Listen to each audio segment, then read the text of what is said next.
Polythene নিষিদ্ধ করে পরিবেশ বান্ধব ব্যাগ ব্যবহারের জন্য সেই ২০০২ সাল থেকেই বিগত সময়ে সরকাররা বারবার উদ্যোগ নিয়েছে। তবে কোনো উদ্যোগই দীর্ঘস্থায়ী হয়নি।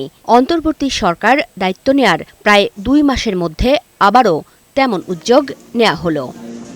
১ অক্টোবর থেকে সুপার শপে পলিথিন ব্যাগ নিষিদ্ধ করে দোকানগুলোতে পরিবেশ বান্ধব পাট, কাপড় বা কাগজের প্যাকেট ব্যবহার চালু করা হয়েছে। রাজধানীর বেশ কয়েকটি সুপার শপে গিয়ে দেখা গেছে বিভিন্ন পণ্য নেয়ার জন্য পলিথিনের পরিবর্তে কাগজের এবং পাটের ব্যাগ রাখা আছে। সুপার শপে ক্রেতাদের বাজার করতে আসার সময় সঙ্গে করে ব্যাগ নিয়ে আসার তাগিদ দেয়া হলেও অনেকেই তা ভুলে গেছেন। অনেক বছর যাবত অভ্যস্ত হয়ে গেছি সুপার শপ থেকে ক্যারি করার, তো ইউজড হতে একটু সময় লাগবে। তবে পলিথিনের পরিবর্তে দোকানে রাখা পাট বা কাগজের প্যাকেটগুলো ক্রেতারা স্বচ্ছন্দেই কিনে নিচ্ছেন। পরিবেশ রক্ষায় সরকারের নেয়া এমন উদ্যোগের প্রশংসা করে ক্রেতা এবং বিক্রেতারা বললেন, ব্যাগের দাম সহনীয় রাখতে হবে, তা না হলে এমন উদ্যোগে ভাটা পড়বে। বাইরে থেকে পলিথিন আমদানি করতে হবে না, আমাদের জন্য ভালো, দেশের জন্য ভালো। অনেক দাম রাখে তো অনেকের অসুবিধা হবে, আর যদি রিজনাল প্রাইস থাকে চলবে। সেটা পরিবেশটাকে রক্ষা করতে গেলে এগুলো প্রয়োজন আছে।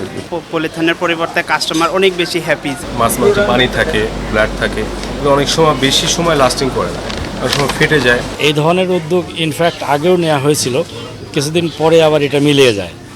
এখন এবারে দেখা যাক কি হয় না হয়। এই চর্চাটা করতে হবে, কারণ পলিথিন ব্যবহার যদি আমরা কমাতে পারি বা একদমই যদি না করি, তাহলে এটা সবার জন্য ভালো।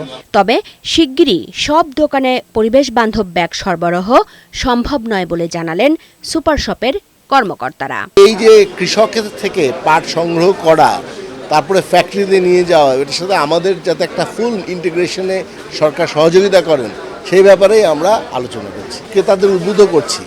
সেখানে যাচ্ছি যে ওনারা যেন ব্যাগটা বারবার ব্যবহার করে। আগামী ১ নভেম্বর থেকে ঢাকার 10টি কাঁচা বাজারে পলিথিন ব্যবহার বন্ধে কার্যক্রম শুরু হবে এবং দেশব্যাপী পলিথিন উৎপাদনকারীদের বিরুদ্ধেও অভিযান চালানোর ঘোষণা দিয়েছে পরিবেশ, বন ও জলবায়ু পরিবর্তন বিষয়ক মন্ত্রণালয়।